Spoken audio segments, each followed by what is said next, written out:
Well guys, welcome to part 10. Front bumper is on, front bumper's polished up, bonnet's polished up, the rest of the car is not.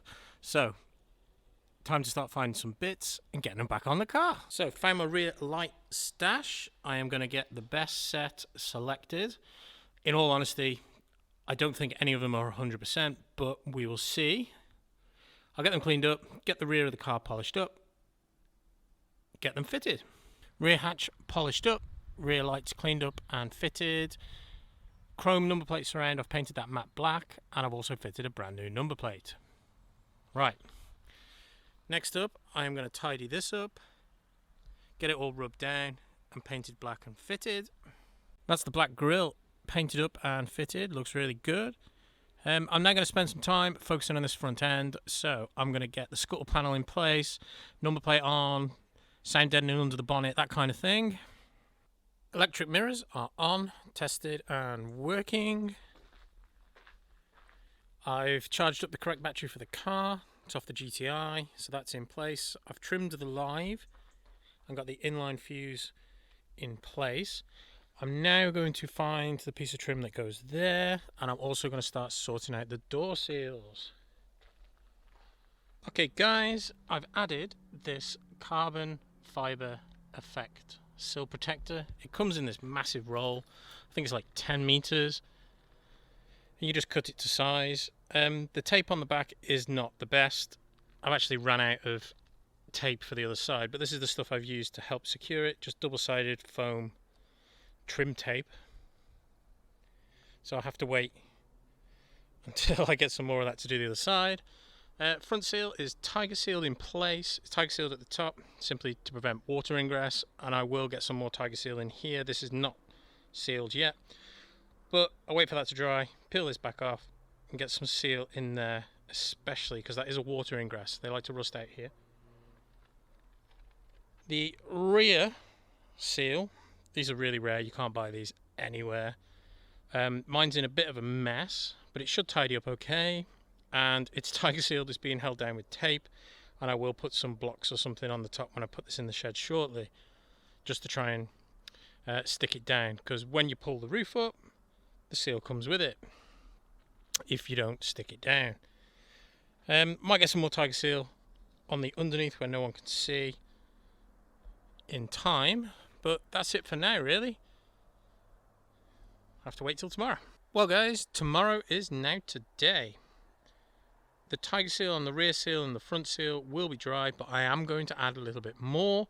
I'm going to get it to the underside of the rear seal to prevent it lifting up when the roof goes up.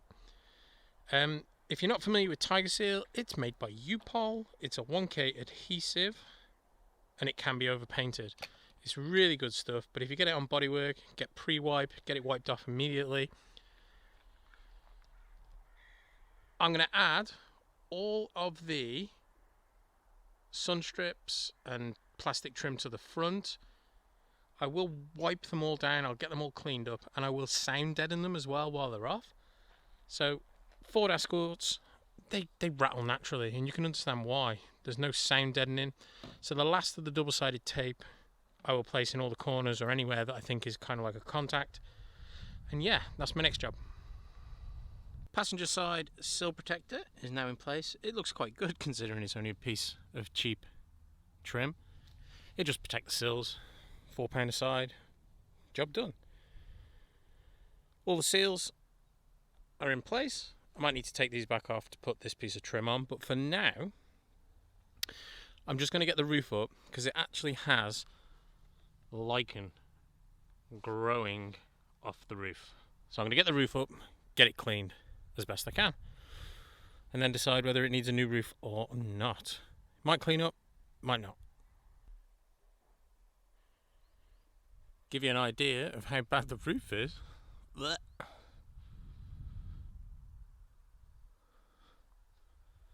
And that seal's still curling up here, so I'll have to reaffix that with a bit more tiger seal, I think. Maybe trim away the back slightly, I don't know. But yeah, I'm going to start cleaning the roof up as best I can.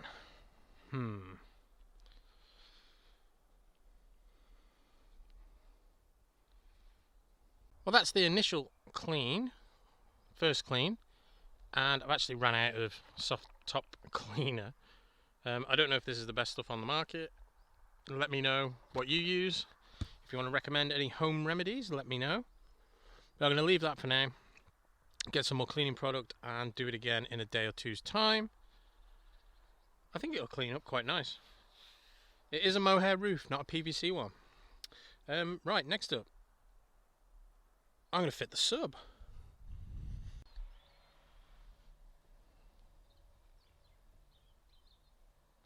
My little dude just watching me. Right, the sub and the amp is fitted, all plumbed up. All the wires shrink wrapped. Obviously take extra special care making sure that live is in place, because you wouldn't want that to touch the body or anything like that. Yeah, it looks good. Carpet's really grubby. I do have plans to create a hinge section where the spare wheel is. So what I'd probably do is get another carpet, glue it down to a piece of wood, cut the carpet, cut the wood out, and then hinge it from the underneath and have like a reverse hinge. That's my plan there, but obviously that can wait. Let's see what it sounds like. So guys, I'm going to try it out with a little bit of drum and bass. I do have permission to play this track from Sota. The track is Roll Call. Link will be down below if you're interested.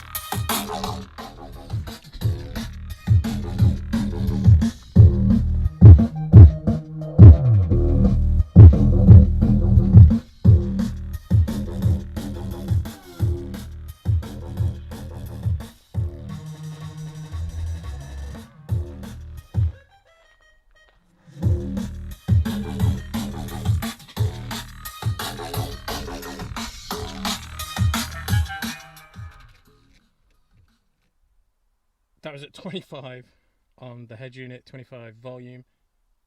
Yeah, that's good. I'm happy with that.